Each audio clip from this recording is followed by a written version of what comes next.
नमस्कार। आज मैं आपके समक्ष मध्यम वर्ग के जीवनचर्या के चित्रण के बारे में चर्चा करूँगा। इस उम्र से लंबी सड़कों को मंजिल पे पहुँचते देखा नहीं, बस दौड़ती फिरती रहती हैं, हमने ठहरते देखा नहीं। मैं मध्यम वर्ग हूँ। मेरे पिता सरकारी मुलाजिम, मैंने भी सरकारी नौकरी के प्रयास किए, किंतु अंततः एक प्राइवेट संस्थान में कार्यरत हूँ। खैर, मैंने 80 के दशक में कक्षा 9th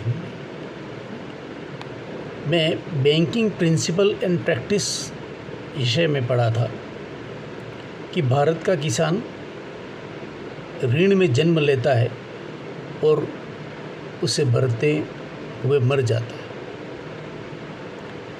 इसी दुष्चक्र में जीवन यापित करने वाले गरीब, वंचित, पिछड़े इत्यादि नाम से, जाति वर्ग नाम से विशेषित करते हुए उसके कल्याण के इर्द गिर्द पूरी भारतीय राजनीति घूमती रही।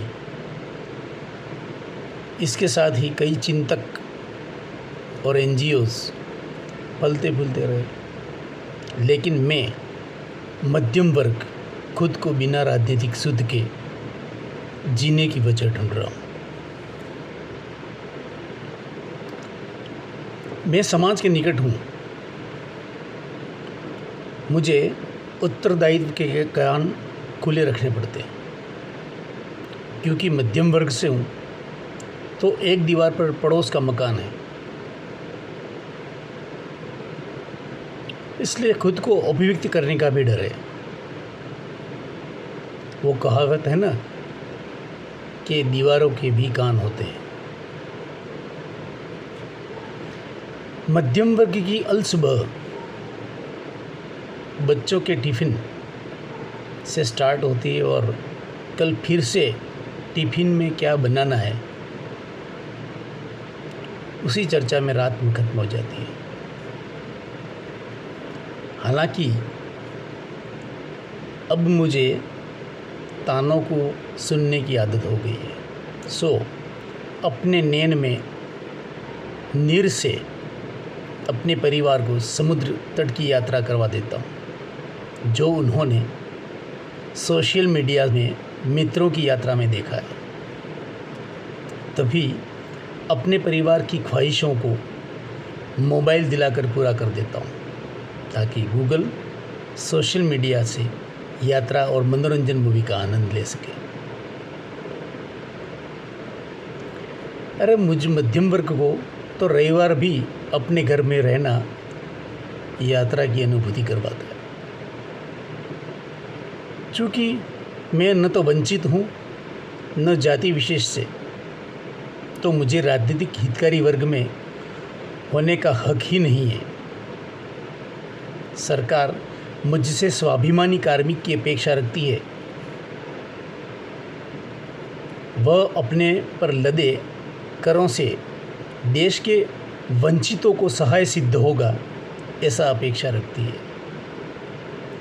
भले वह मध्यम वर्ग खुद कर्ज में क्यों न दबा हो। सरकार को इस बात को अनदेखा रखती है कि उसे अपने नए कमीज को खरीदने से पहले कई आर्थिक चिंतन यात्रा से गुजरना होता है। खैर, मध्यम वर्ग अपने भविष्य को बच्चों में देख उन्हें प्राइवेट स्कूल में पढ़ाता है। खुद अपने बालों को भले शादी उत्सव में रंगवाता हो, लेकिन बच्चों के जूतों की पॉलिश अप टू डेट रखता है। वह परिवार से लेकर नौकरी में भले अकर डांट भी खा लेता हो, किंतु बच्चों की लेट स्कूल फीस का ताना कभी सहन नहीं कर सकता। मध्यम वर्ग का सार ही यही है कि सर संयम, सहन और समझौते के साथ जुड़ा हुआ है। वह उच्च वर्ग में खुद को प्रतिस्थापित करने हेतु प्रयासरत भी होता है, किंतु नित्य व्यंग वही लाग उसे छोड़ देते हैं। मध्यम वर्ग समझदार है, उसे कहाँ विरोध धरने का समय है, वह नित्य को भी नीति मान चुका है। तभी तो मध्यम वर्ग ख्वाहिशों में जन्म लेता है तो ख्वाहिशों में ख़त्म होता है, उसकी हर ख्वाहिशों पर भी उसी का दम निकलता है।